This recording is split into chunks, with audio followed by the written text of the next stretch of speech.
جب ہم قرآن کا اسلام کا ذکر کرتے ہیں نا تو اس میں ایک پرسپیکٹیو جاننا نا بہت ہی ضروری ہوتا ہے. وہ یہ ہے کہ جو مسلمان ہے نا وہ تھوڑا ڈفرینٹ ہے باقی لوگوں سے. اچھا. جو دنیا مثلا آپ دنیا کا پرسپیکٹیو اگر گلوبل پیس اور اس کے اوپر دیکھیں گے نا تو مسلمان کا ڈفرینٹ ہے. مسلمان جو ہے وہ مولانا صاحب یہ لکھتے ہیں کہ وہ جو ہے اس کو وہ اللہ کا ایک خاص بندہ ہے. اس کو اللہ نے کچھ سرٹن آبجیکٹیو دیے ہوئے کام کرنے کے, یعنی خدا کے ساتھ معاہدے میں ہے. ہاں کائنڈ آف ایک ایگریمنٹ کہہ لیں. یعنی اس کا جو آبجیکٹیو ہے دنیا میں وہ باقی لوگوں سے ڈفرینٹ ہے. اچھا. تو اگر ہمیں as a Muslim piece concept کو دیکھنا ہے تو ہمیں اپنے اس پرائم آبجیکٹیو کو ہی دیکھنا ہے یا جو بڑا مقصد ہی ہے. تو وہ یہ کہتے ہیں کہ مسلمان جو ہے اس کا اصل مقصد یہ ہے کہ وہ لوگوں کے یا انسانوں میں فکری انقلاب لے کے آئے. یعنی فکری انقلاب کیا ہے کہ ان کو اللہ سے جوڑنا. اللہ سے جوڑنا تو آپ کی مائنڈ سیٹ کو چینج کرنا ہے نا, آپ کی فکر کو تبدیل کرنا ہے. تو آپ کا ایک یہی آبجیکٹیو ہے کہ آپ خود بھی اللہ تعالیٰ سے جڑیں, باقی دنیا کو بھی اس میسج کے لیے لے کر چلیں اور ایسے ماحول دیکھیں جس میں کمیونیکیشن رہے. تو اب جنگ میں کیا ہوتا ہے کہ جنگ ہے یا اگر آپ ڈسکنیکٹ ہو جائیں باقی دنیا سے, آئسولیشن, تو آپ کی کمیونیکیشن ہی نہیں ہوگی. جب کمیونیکیشن ہی نہیں ہوگی تو آپ دوسرے لوگوں سے کیسے اللہ کا میسج کنوے کر سکتے ہیں. تو مسلمان کے لیے پیس جو ہے نا اس کو ہر حال میں اس لیے ضروری ہے تاکہ وہ اللہ کا میسج دوسرے لوگوں تک پہنچا سکے. اس کی زندگی کا سب سے بڑا مقصد ہی ہے.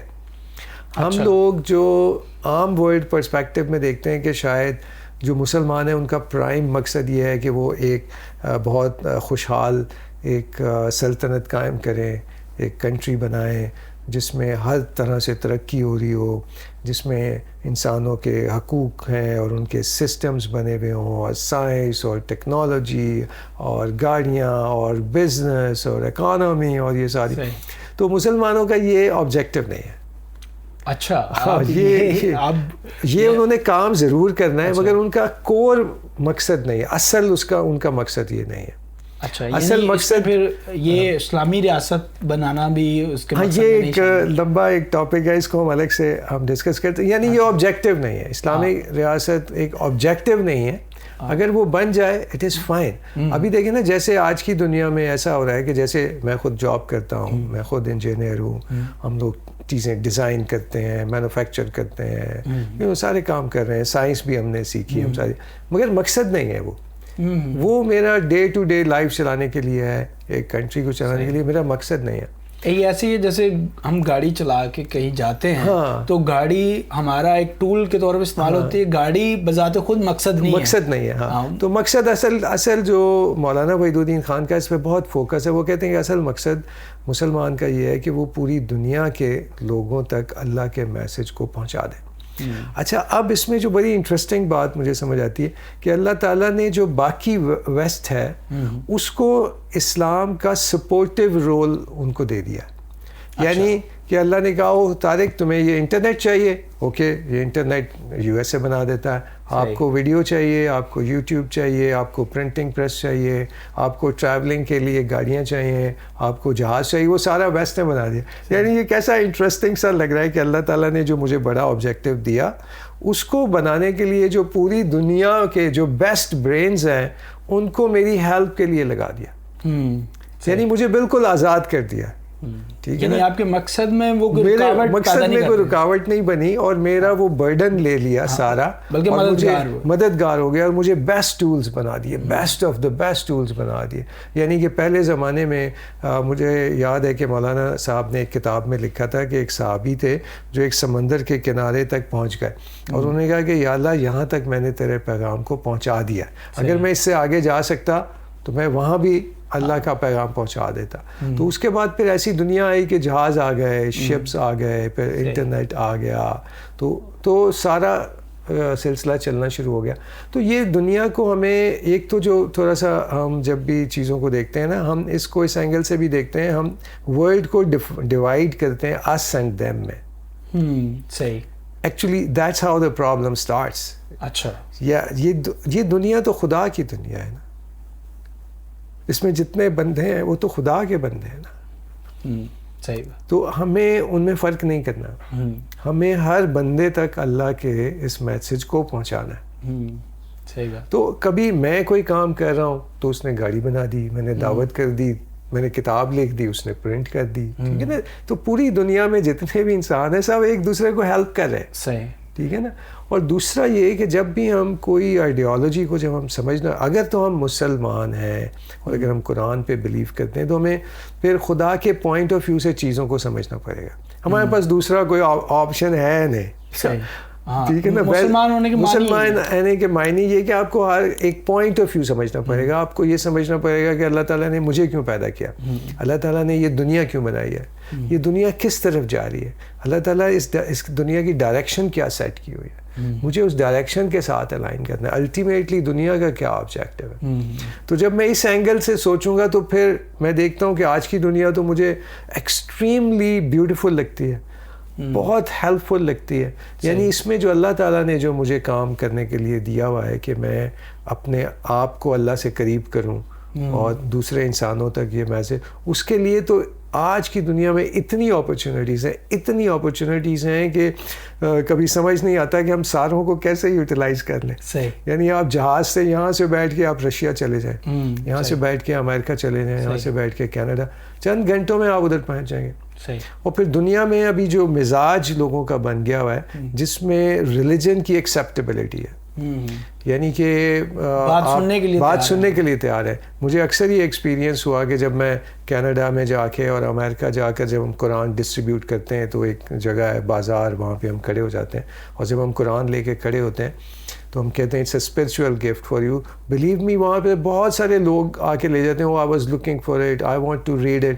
اور آج تک ایسا نہیں ہوا کہ مجھے کسی نے روکا, مجھے کسی نے کچھ کہا ہو. یعنی ورلڈ از ریڈی. یعنی پرنٹنگ پریس اویلیبل ہے, انٹرنیٹ اویلیبل ہے, جگہیں ابھی اویلیبل ہیں, لوگوں کا مزاج ہے پڑھنے کا, لوگوں کا مزاج ہے کویسچن کرنے کا, اور ساری دنیا ابھی یہ جو لائف میں میننگ جاننا چاہتی ہے, purpose of this universe, purpose of this world جاننا چاہتی ہے, اور وہ ساری چیزیں اویلیبل ہیں, اور یہ سارا کام مسلمانوں نے کرنا. تو آج کی دنیا تو ایسا زبردست ہے کہ اس میں اگر آپ نے امن سے کام کرنا ہے اور اگر آپ نے اللہ کے میسج کو دوسرے لوگوں تک پہنچانا ہے, ان سے ڈسکس کرنا ہے, تو اتنے مینز اویلیبل ہیں کہ میں حیران ہوتا ہوں کہ یار یہ یعنی اتنے زیادہ سپورٹیو ہے. یعنی آج کا انوائرمنٹ جو ہے نا بہت زیادہ اس کام کے لیے سپورٹیو ہے. مگر جب آپ کچھ اور اپنا آبجیکٹیو لگا لیتے ہیں, آپ کہتے ہیں کہ یار اس ساری دنیا میں پوری ایک ورلڈ بنا لوں اور سارے ملکوں کے اوپر ہم شاید اپنا کوئی انفلوئنس کریٹ کر لیں اور پھر وہاں ہم ایک سسٹم بنائیں اسلام کا, تو آپ دیکھیں گے وہ آپ کر ہی نہیں سکتے. آپ دیکھیں گے کہ اس میں تو آپ کو جنگیں کرنی پڑیں گی, اس میں تو آپ کو اسلحہ بنانا پڑے گا, اس میں تو آپ کو پتہ نہیں کیا کیا کرنا پڑے گا, اور اس میں محض خون خرابے کہ آپ کو کچھ اور نظر ہی نہیں آتا. مگر اگر آپ اس کانسیپٹ پہ آ جائیں کہ یار میں بس پوری دنیا میں ٹریول کرتے ہیں, ہم لوگوں تک اللہ کے پیغام کو پہنچاتے ہیں, تو آپ دیکھیں گے کہ آپ کو ایسے کر کے ساری چیزیں موو کرنا شروع ہو جاتی ہیں. ابھی آپ ٹکٹ بک کرائیں, ابھی صبح آپ چلے جائیں, ابھی آپ کہیں ہوٹل میں رہنا شروع کریں, کوئی آپ کو زیرو پرابلم ہے. یعنی اتنا زیادہ بینیفٹ ہے کہ آپ اتنا اس بینیفٹ کو ایکسپلور ہی نہیں کر پاتے. تو یہ ایگزامپل یہ دینے کا مقصد یہ تھا کہ جب آپ چیزیں اللہ کے پوائنٹ آف ویو سے سمجھنا چاہتے ہیں, آپ دیکھتے ہیں او they are start rolling, things are start working, we don't find any problem. سب لوگ آ جاتے ہیں آپ کو سپورٹ کرنے میں, یار تم یہ لے لو, اچھا یہ لے لو, اچھا یہ بھی فری, اور سب فری ہے, سب چیزیں موسٹلی فری ہے. یعنی ایفرٹ لیس ایسا کام ہو جاتا ہے. تو یہی ایک ڈفرینس ہے مسلمان کے پوائنٹ آف ویو میں اور نان مسلم پوائنٹ آف ویو میں. مسلمان کے پاس اور کوئی دوسرا آپشن نہیں ہے. اسی لیے جب ہم یہ کہتے ہیں کہ یار یہ کیا بات ہوئی کہ میں یک طرفہ امن کر لوں, میں یک طرفہ اپنے حقوق کو چھوڑ دوں, اپنے حقوق کو چھوڑ دیں, یہ کیا بات ہوئی؟ کیونکہ میرا مقصد پڑا ہے اور آئی ٹرسٹ ان گاڈ. مجھے پتا ہے کہ جب میں اللہ کے کام سے الائن ہوگا, اللہ تعالیٰ میرے لیے آگے سے راستہ نکال دیں گے. تو یہ طرح پرسپیکٹیو کا چینج ہے. مگر اگر آپ اس کو ورلڈلی پرسپیکٹیو میں دیکھتے ہیں, یار اس نے تو میرے ساتھ برا کیا, میں بھی اس کے ساتھ برا کروں گا, اگر میرے یہ رائٹ ہیں تو مجھے ملنے چاہیے. یہ گیم پلان ہے ہی نہیں نا. اس کی جو ڈائنامکس ہیں، اس کو جو آپ چیک کرنے کا طریقہ وہ ورڈلی میتھڈ نہیں ہے جو ہمیں ہسٹری سے بھی نظر آتا. اچھا، حضور صلی اللہ علیہ وسلم نے کتنے ایسے انسیڈنٹ ہیں کہ انہوں نے پتھر بھی کھائے، ان کے ساتھ زیادتیاں بھی ہوئیں، تکلیفیں بھی برداشت کی، مگر آل ون سائیڈڈ انہوں نے یہ ساری چیزیں ختم کر دیں. اور پھر ایک ایسا یعنی 23 سال کی ایفرٹ کے بعد، یعنی کہ اگر آپ وہ مائیکل ہارٹ کی بک بھی پڑھیں تو اس نے یہ کہا کہ حضور صلی اللہ علیہ وسلم he was the number 1 person in history, جس نے اتنا انفلوئنس کیا کہ 1400 سال تک ایک اسٹریٹجی ہے، ایک ریلیجن ہے، اور like a big revolution in history, جس میں سارے کام ایک پیسفل انداز میں ہی ہوئے، جو اپرچونیٹیز ہیں ان کو دیکھتے ہوئے ہی کیے. تو جب آپ یہ بکس پڑھتے ہیں تو ان میں آپ کو یہی پوائنٹ آف ویو ملتا ہے کہ جو مسلمان کا سوچنے کا اینگل جو ہے نا وہ صرف اللہ ہی ہو سکتا ہے اور قرآن ہو سکتا ہے. اور قرآن میں اس کی ایک فاؤنڈیشن ورس دی ہوئی ہے کہ ایک انسان کا قتل پوری انسانیت کا قتل ہے. یہ کسی مسلمان کے لیے نہیں ہے، یہ پاکستانی کے لیے نہیں ہے، یہ انسان کے لیے، دنیا کے کوئی. تو یہ تو فاؤنڈیشن ہے، دیٹس واٹ دا فاؤنڈیشن، ایک انسان. تو اس کا مطلب یہ ہے کہ اگر کوئی مثال کے طور پہ اگر کوئی ہماری عوام پہ حملہ کرے، میں سپوز کر رہا ہوں، تو ہم اس ملک کی عوام پہ حملہ نہیں کر سکتے اس اصول کے تحت. یا بالکل صحیح ہے.